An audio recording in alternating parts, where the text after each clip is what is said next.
New data has confirmed that she remains the most popular member of the royal family. A YouGov poll found that 74% of Brits have a positive opinion of both William and Catherine.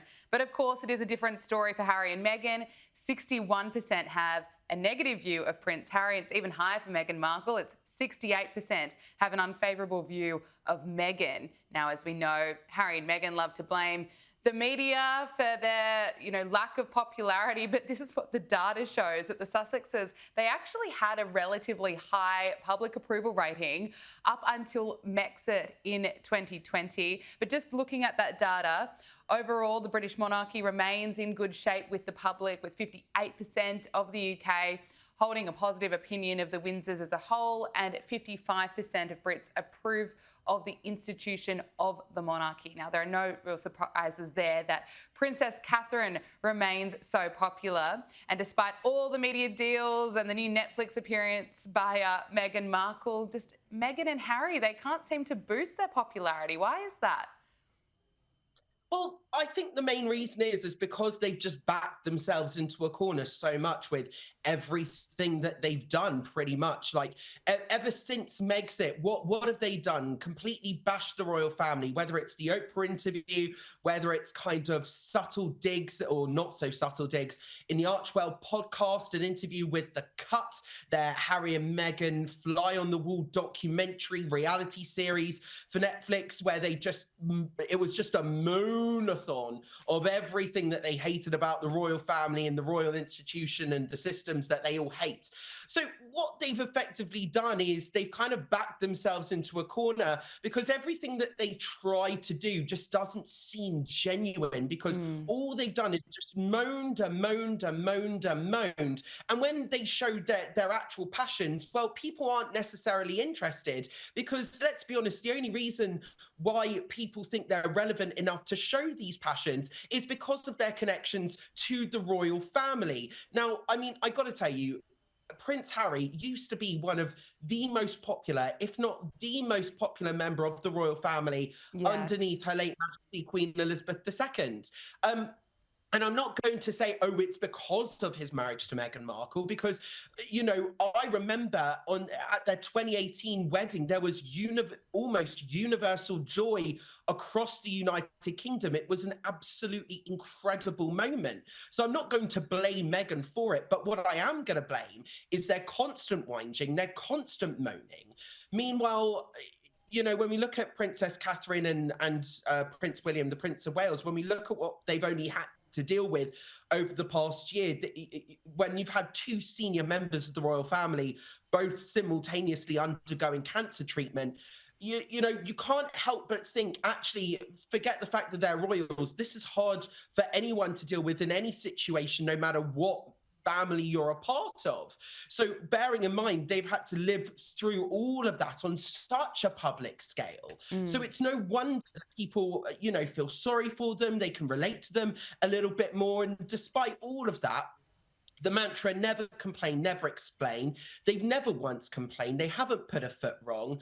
And they've just kept on going. And then they've been reappearing in the most beautiful manner, whether it's attending Wimbledon, whether it's trooping the colour. They've always kept on going despite all the obstacles that they faced recently. Yes. So you can't help but think, how brilliant. And they're everything that Harry and Meghan are not. Whilst Harry and Meghan have gone down this commercial route, this tacky route, even though Prince Harry, bearing in mind, has the Invictus Games. And this is the thing, a 30% rating, despite the fact that he still got Invictus and he's still doing Invictus, that should speak volumes over how people view him. Yeah. And Harry and Meghan, they've only got themselves to blame, because they've backed themselves into a corner. And despite all of this kind of reputation management, trying to relaunch brands, it's all a bit of a mess. They can't do it. No, they can't. We're seeing that. We're all having a laugh at the new show. King Charles is launching a personal playlist of music that seems to lift his spirits. Now, the artists include Bob Marley, Kylie Minogue and Grace Jones. Now, who was photographed at Buckingham Palace for the music project called The King's Music Room. Throughout my life, music has meant a great deal to me. has that remarkable ability to bring happy memories, comfort us in times of sadness, and to take us to distant places. But perhaps, above all, it can lift our spirits to such a degree, and all the more so when it brings us together in celebration. In other words, it brings us joy. Josh, what do you make of the timing of this project launching just days after Meghan's new show?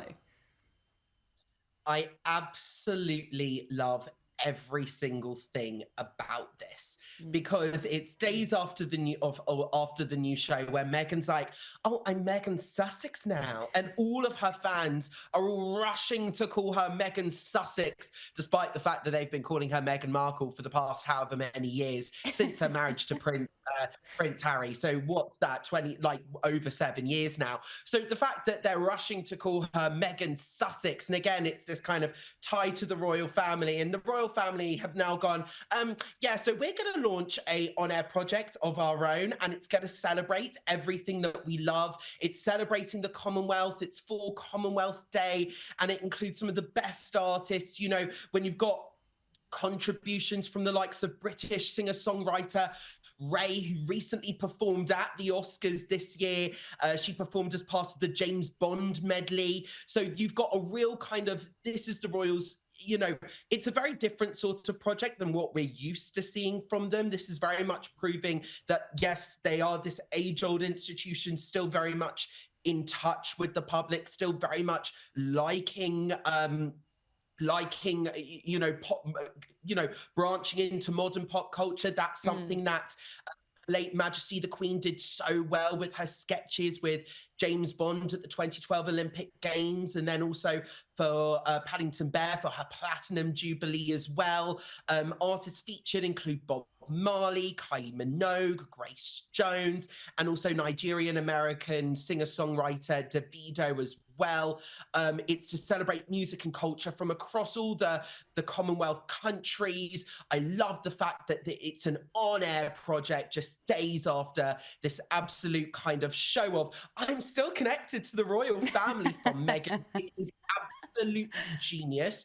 I don't necessarily want to call it trolling by the palace, but I can definitely see why they've released it at this time. And it's also yet another reminder of actually how the palace hierarchy works, because Meghan and Harry, they went on about service, and service is universal. Well, when it comes to the royal family, service effectively means serving the monarch, serving the institution, and that means being a support to whoever the monarch is. And what this is a great reminder of the hierarchy, because it still shows, well, you can really release your Netflix show, but His Majesty the King is going to release his own project just days after.